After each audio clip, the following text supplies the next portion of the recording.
പശ്ചിമേഷ്യയിൽ വീണ്ടും ഒരു വെടിനിർത്തൽ വന്നിരിക്കുകയാണ്. പക്ഷെ അത് എത്രത്തോളം യാഥാർത്ഥ്യമാകും? ഹിസ്ബുള്ളയ്ക്ക് നേരെ ഇനി ആക്രമണം ഉണ്ടാകില്ല എന്ന് അമേരിക്ക ഉറപ്പ് നൽകിയിട്ടുണ്ട്. ആ ഒരു കാര്യമാണ് ഓർക്കേണ്ടത്. അത് എത്രത്തോളം വാസ്തവമാകും എന്നുള്ളത്. അതായത് ഇസ്രയേലിനെ കുടിച്ച വെള്ളത്തിൽ വിശ്വസിക്കാൻ കഴിയില്ല. അത് ഇസ്രയേൽ തന്നെ തെളിയിച്ചിട്ടുള്ളതാണ്. നെതന്യാഹു ഏത് നിമിഷവും ഈ ഒരു കരാർ കലക്കാം. അതുകൊണ്ട് തന്നെ ഈ ഒരു കരാർ എത്ര നാൾ നിലനിൽക്കുമെന്നുള്ളത് കണ്ടറിയണം. പക്ഷേ ഇവിടെ നമ്മൾ ശ്രദ്ധിക്കേണ്ട മറ്റൊരു കാര്യമുണ്ട്. അതായത് ഇസ്രയേൽ ഈ ഒരു നടപടി ലെബനാനിലേക്ക് ആക്രമണം നടത്തിയത് ഈ നിയമലംഘനം നടത്തിക്കൊണ്ടായിരുന്നു. അവിടെ ഇറാൻ നടത്തിയ ആ ഒരു നിർണായക നീക്കത്തിലാണ് ഇപ്പോൾ ഇരു രാജ്യങ്ങളും ഭയപ്പെടുന്നത്. അതായത് ഹോർമുസ് കടലിടുക്ക് അടച്ചുപൂട്ടിക്കൊണ്ട് ഇറാൻ നടത്തിയ ആ ഒരു വലിയ വെല്ലുവിളി, അതിനു മുന്നിൽ അമേരിക്കയും ഇസ്രയേലും ഒടുവിൽ മുട്ടുകുത്തിയിരിക്കുകയാണ്. ഇതിൽ നിന്നും ഒരു കാര്യം വളരെ ഉറപ്പിച്ചു പറയാൻ സാധിക്കുന്നത്, ഈ സൂപ്പർ പവറുകളായിട്ടുള്ള ഇരു രാജ്യങ്ങൾക്കും ഒരൊറ്റ പേടി മാത്രമേ ഉള്ളൂ. അത് ഇറാന്റെ കരുത്തിനെയാണ്. ഇനി ഇറാനെ നല്ല ഭയം ഈ പറയുന്ന അമേരിക്കയ്ക്കും ഇസ്രയേലിനും ഉണ്ട്. എന്തായാലും ഹോർമുസ് കടലിടുക്ക് ഇറാൻ സൈന്യം പൂർണ്ണമായിട്ടും അടച്ചതോടെ ആഗോളതലത്തിൽ എണ്ണ വിപണി നിശ്ചലമാകുന്ന അവസ്ഥയിലേക്ക് കാര്യങ്ങൾ എത്തിയിരിക്കുന്നു എന്നുള്ളതാണ്. തങ്ങളുമായിട്ട് ഒപ്പുവെച്ച താൽക്കാലിക സമാധാന കരാർ ലംഘിച്ച് ഇസ്രയേൽ ലെബനനിൽ വീണ്ടും ആക്രമണം നടത്തിയതാണ് ഇറാനെ ഈ ഒരു കടുത്ത തീരുമാനത്തിലേക്ക് നയിച്ചത്. അമേരിക്കയും ഇസ്രയേലും ചേർന്ന് തങ്ങളെ ചതിക്കുകയായിരുന്നു എന്നാണ് ഇറാൻ പരസ്യമായിട്ട് ഈ ഒരു കാര്യത്തെ കുറ്റപ്പെടുത്തിയത്. ഒരു പൂർണ്ണ യുദ്ധത്തിലേക്ക് കടന്നാൽ ഇറാന്റെ സൈനിക ശേഷിയെയും അവരുടെ മിസൈൽ കരുത്തിനെയും നേരിടുക എളുപ്പമാകില്ല എന്ന് അമേരിക്കയ്ക്ക് വളരെ കൃത്യമായിട്ട് അറിയാം. അതുകൊണ്ട് തന്നെയാണ് അമേരിക്ക ഈ ഒരു സമാധാനത്തിന് വേണ്ടി രാപ്പകലില്ലാതെ ഓടുന്നത്. ട്രംപ് അതിലുപരി ഹോർമുസ് പാത അടഞ്ഞു കിടന്നാൽ അമേരിക്ക ഉൾപ്പെടെയുള്ള പാശ്ചാത്യ രാജ്യങ്ങളുടെ സമ്പദ് വ്യവസ്ഥ തകർന്നടിയും. ഈ ഒരു സാമ്പത്തിക പ്രതിസന്ധിയും ഭയവുമാണ് പെട്ടെന്ന് തന്നെ വെടിനിർത്തൽ ചർച്ചകളിലേക്ക് വരാൻ അമേരിക്കയെ പ്രേരിപ്പിക്കുന്നത്. അമേരിക്കയുടെ ശക്തമായിട്ടുള്ള സമ്മർദ്ദത്തിന് വഴങ്ങിയാണ് ഇസ്രയേലും ഇപ്പോൾ ഈ ഒരു വെടിനിർത്തലിന് സമ്മതിക്കേണ്ടി വന്നിരിക്കുന്നത്. ഹിസ്ബുള്ളയെ പൂർണ്ണമായിട്ടും തകർക്കുമെന്ന് പ്രഖ്യാപിച്ച നെതന്യാഹുവിന് ഇറാന്റെ കടുത്ത നിലപാടിന് മുന്നിൽ താൽക്കാലികമായെങ്കിലും പിൻവാങ്ങേണ്ടി വന്നു എന്ന് പറയുന്നത് അക്ഷരാർത്ഥത്തിൽ ഇരു രാജ്യങ്ങളും ഇറാന് മുന്നിൽ മുട്ടുമടക്കുന്നതിന് തുല്യമാണ്. ഇനി ഇത് പശ്ചിമേഷ്യൻ രാഷ്ട്രീയത്തിൽ ഇറാന്റെ തന്ത്രപരമായിട്ടുള്ള വിജയമായിട്ടാണ് വിലയിരുത്തപ്പെടുന്നത്. തങ്ങളുടെ സാമ്പത്തിക സൈനിക താല്പര്യങ്ങൾ സംരക്ഷിക്കാൻ അമേരിക്ക നൽകിയ ഉറപ്പിന്മേലാണ് ഈ വെടിനിർത്തൽ എങ്കിലും ഇസ്രയേൽ ഇത് എത്രത്തോളം പാലിക്കുമെന്നത് വലിയൊരു ചോദ്യചിഹ്നമായിട്ട് മാറുകയാണ്. ഇറാനെ ഭയന്ന് തടിയുരാൻ വേണ്ടി മാത്രമാണോ ഈ ഒരു പുതിയ നാടകം, അതോ പശ്ചിമേഷ്യയിൽ ഇനി സമാധാനം ഉണ്ടാകുമോ എന്നുള്ള ചോദ്യങ്ങളൊക്കെ ഉയരുന്നുണ്ട്. എന്തായാലും സമാധാന കരാറിന് പുതിയ ജീവൻ നൽകിക്കൊണ്ട് ഇസ്രയേലും ഹിസ്ബുള്ളയും തമ്മിൽ അടിയന്തര വെടിനിർത്തലിന് ധാരണയായിട്ടുണ്ട്. കഴിഞ്ഞ ദിവസങ്ങളിൽ ലെബനാനിൽ ഇരു വിഭാഗവും തമ്മിൽ നടന്ന വ്യോമാക്രമണങ്ങളും കനത്ത ഏറ്റുമുട്ടലുകളും US ഇറാൻ സമാധാന ഉടമ്പടിയെ വലിയ പ്രതിസന്ധിയിലാക്കി. മണിക്കൂറുകൾക്കകമാണ് പുതിയ ഉടമ്പടി നിലവിൽ വന്നിരിക്കുന്നത്. അമേരിക്കയുടെയും ഖത്തറിന്റെയും ഉന്നത നയതന്ത്രജ്ഞർ ഇസ്രയേലുമായും ഇറാനുമായിട്ട് നടത്തിയ നിരന്തരമായിട്ടുള്ള ചർച്ചകൾക്കൊടുവിൽ ഈ അടിയന്തര ഉടമ്പടി യാഥാർത്ഥ്യമാകുന്നത്. കരാർ ഒപ്പുവെച്ചതിന് തൊട്ടു പിന്നാലെ സ്വിറ്റ്സർലൻഡിൽ വെച്ച് US-ഉം ഇറാനും തമ്മിൽ നടക്കേണ്ടിയിരുന്ന രണ്ടാം ഘട്ട ഉന്നതതല ചർച്ചകൾ കനത്ത യുദ്ധത്തെ തുടർന്ന് താൽക്കാലികമായിട്ട് മാറ്റിവെച്ചിരുന്നു. ചർച്ചകൾക്കായിട്ട് പുതിയ തീയതികളൊന്നും നിശ്ചയിക്കാത്തതിനാൽ സമാധാന ശ്രമങ്ങൾ പാതിവഴിയിൽ നിലയ്ക്കുമോ എന്ന ആശങ്ക ആഗോളതലത്തിൽ ശക്തമായിരുന്നു. എന്നാൽ ലെബനൻ സമയം വൈകുന്നേരം 4 മണിയോടെ വെടിനിർത്തൽ പ്രാബല്യത്തിൽ വന്നതായിട്ട് US ഉദ്യോഗസ്ഥരും ഗൾഫ് രാജ്യങ്ങളിലെ പ്രമുഖ നയതന്ത്രജ്ഞരും ഔദ്യോഗികമായിട്ട് സ്ഥിരീകരിച്ചു കഴിഞ്ഞു. കഴിഞ്ഞ ദിവസങ്ങളിൽ ലെബനനിൽ ഇസ്രയേൽ നടത്തിയ മാരകമായിട്ടുള്ള വ്യോമാക്രമണത്തിൽ 18 പേർ കൊല്ലപ്പെടുകയും ഹിസ്ബുള്ള നടത്തിയ പ്രത്യാക്രമണത്തിൽ 4 ഇസ്രയേൽ സൈനികർ വധിക്കപ്പെടുകയും ചെയ്തിരുന്നു. ലെബനാനിലെ യുദ്ധം പൂർണ്ണമായിട്ടും അവസാനിപ്പിക്കുക എന്ന് പറയുന്നത് US ഇറാൻ കരാറിലെ ഏറ്റവും പ്രധാനപ്പെട്ട വ്യവസ്ഥയായതിനാൽ ഈ ഒരു പുതിയ സംഘർഷം ചർച്ചകളിൽ വലിയ കരിനിഴൽ വീഴ്ത്തിയിരുന്നു. സമഗ്രമായിട്ടുള്ള ഒരു വെടിനിർത്തൽ ഇല്ലാതെ അമേരിക്കയുമായിട്ടുള്ള ഒരു ചർച്ചയും മുന്നോട്ട് കൊണ്ടുപോകാൻ കഴിയില്ല എന്ന് ഇറാൻ ഹിസ്ബുള്ള നേതൃത്വത്തെ അറിയിച്ചതായിട്ട് പ്രമുഖ ഹിസ്ബുള്ള MP വ്യക്തമാക്കിയിട്ടുണ്ട്. ഫെബ്രുവരി 28-ന് ഇറാന്റെ പരമോന്നത നേതാവ് അയത്തുള്ള അലി ഖംനിയെ വധിച്ചുകൊണ്ട് US ഇസ്രായേൽ ഈ ഒരു സഖ്യം നടത്തിയ വ്യോമാക്രമണത്തോടെയാണ് നിലവിൽ ഈ ഒരു വലിയ പശ്ചിമേഷ്യൻ യുദ്ധം ആരംഭിച്ചത്.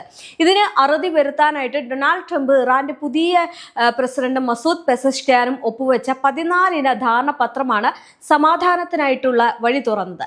ലെബനനിലെ സൈനിക നടപടികൾ നടപടികൾ പൂർണ്ണമായിട്ടും നിർത്തലാക്കുക എന്നതായിരുന്നു ഇതിലെ ഒന്നാം വകുപ്പ്. എന്നാൽ ഈ കരാറിന്റെ വ്യവസ്ഥകളിൽ ഇസ്രയേൽ പ്രധാനമന്ത്രി ബെഞ്ചമിൻ നെതന്യാഹുവിന്റെ സർക്കാരിനെ ഉൾപ്പെടുത്താതിരുന്നത് വലിയ അതൃപ്തിക്ക് കാരണമായിരുന്നു. എന്നാൽ ട്രംപിന്റെ ഈ ഒരു പുതിയ സമാധാന കരാറിനെതിരെ ഇസ്രയേലിനുള്ളിൽ വലിയ തോതിലുള്ള രാഷ്ട്രീയ പ്രതിഷേധങ്ങളാണ് ഇപ്പോൾ ഉയരുന്നത്. ഇറാന് മേലുള്ള സാമ്പത്തിക സൈനിക സമ്മർദ്ദങ്ങൾ അമേരിക്ക പൂർണ്ണമായിട്ടും ഒഴിവാക്കിയ സാഹചര്യത്തിൽ ഇറാൻ അവരുടെ ആണവ പദ്ധതികളുമായിട്ട് എങ്ങനെ മുന്നോട്ട് പോകുമെന്ന് ഇസ്രയേൽ ഉദ്യോഗസ്ഥർ ചോദ്യം ചെയ്യുന്നു.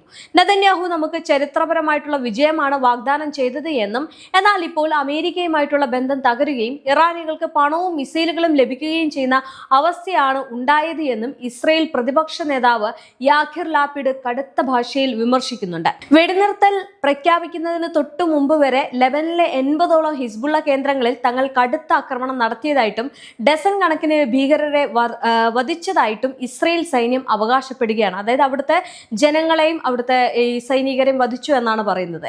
നേരെ ഹിസ്ബുള്ളയുടെ ഭീഷണി നിലനിൽക്കുന്നിടത്തോളം കാലം ഇസ്രയേൽ സൈന്യം ലെബനനിലെ ബഫർ സോണിൽ തന്നെ തുടരുമെന്നാണ് സൈനിക വക്താവ് വ്യക്തമാക്കുന്നത്. എന്നാൽ ഈ ആക്രമണങ്ങളിലൂടെ ഇസ്രയേൽ സ്ഥിരമായിട്ടുള്ള ഒരു യുദ്ധത്തിനാണ് ശ്രമിക്കുന്നത് എന്നാണ് ഇറാന്റെ വിദേശകാര്യ മന്ത്രി അബ്ബാസ് അരാഗ്ചി കുറ്റപ്പെടുത്തുന്നത്.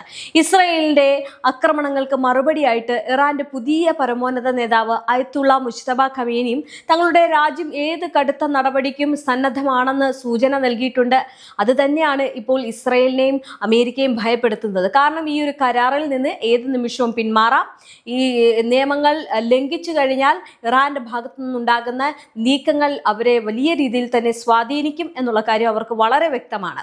എന്തായാലും ശത്രുക്കൾ കരാർ ലംഘിച്ച് അതിക്രമം കാണിക്കാൻ മുതിർന്നാൽ തങ്ങളുടെ വിരലുകൾ എപ്പോഴും തോക്കിന്റെ ട്രിഗറിൽ തന്നെയാണെന്നും ശക്തമായിട്ട് തിരിച്ചടി നൽകാൻ മടിക്കില്ല എന്നും ഇറാന്റെ മുഖ്യ ചർച്ചാ പ്രതിനിധി മുഹമ്മദ് ഗാലിബ് ബാഫു മുന്നറിയിപ്പ് നൽകിയിട്ടുണ്ട്. ഇതിനിടയിലും US ഇറാൻ കരാറിന്റെ പ്രധാന വിജയമായിട്ട് ഹോർമുസ് കടലിടുക്കിലൂടെയുള്ള ആഗോള കപ്പൽ ഗതാഗതം പുനരാരംഭിച്ചിട്ടുണ്ട്. യുദ്ധത്തെ തുടർന്ന് ഇറാൻ പൂർണ്ണമായും അടച്ചിട്ടിരുന്ന ഹോർമുസ് കടലിടുക്കിലൂടെ കഴിഞ്ഞ വ്യാഴാഴ്ച മാത്രം 25 വാണിജ്യ കപ്പലുകളാണ് സുരക്ഷിതമായിട്ട് കടന്നുപോയത്. ഏപ്രിൽ മാസത്തിന് ശേഷം ഇതാദ്യമായിട്ടാണ് ഇത്രയും വലിയ തോതിൽ കപ്പലുകൾ ഈ ഒരു തന്ത്രപ്രധാന പാത ഉപയോഗിക്കുന്നത്. ലോകത്തിലെ എണ്ണ പ്രകൃതിവാതക കയറ്റുമതിയുടെ 1/5 കടന്നു പോകുന്ന ഈ ഒരു പാത തുറന്നത് ആഗോള ഊർജ്ജ വിപണിക്ക് വലിയ ആശ്വാസമാണ് നൽകുന്നത്. അതേസമയം തന്നെ ഈ കടലിടുക്കിലൂടെ കടന്നു പോകുന്ന എല്ലാ കപ്പലുകളും 48 മണിക്കൂർ മുമ്പ് അനുമതിക്കായിട്ട് അപേക്ഷിക്കണമെന്ന് ഇറാൻ മാരിടൈം അതോറിറ്റി നിർദ്ദേശിക്കുകയും ചെയ്തിട്ടുണ്ട്. അതായത് ഈ അമേരിക്കയുടെ ഉപരോധം പൂർണ്ണമായിട്ടും മാറ്റുന്നത് വരെ തങ്ങളും ഈ ഒരു കാര്യം ചെയ്യുമെന്നുള്ളത് ഇറാൻ പറഞ്ഞിട്ടുണ്ട്. എന്തായാലും കരാറിന്റെ ഭാഗമായിട്ട് ഇറാനിയൻ തുറമുഖങ്ങൾക്ക് മേൽ അമേരിക്ക ഏർപ്പെടുത്തിയിരുന്ന നാവിക ഉപരോധം US സൈന്യം പൂർണ്ണമായിട്ടും പിൻവലിച്ചു.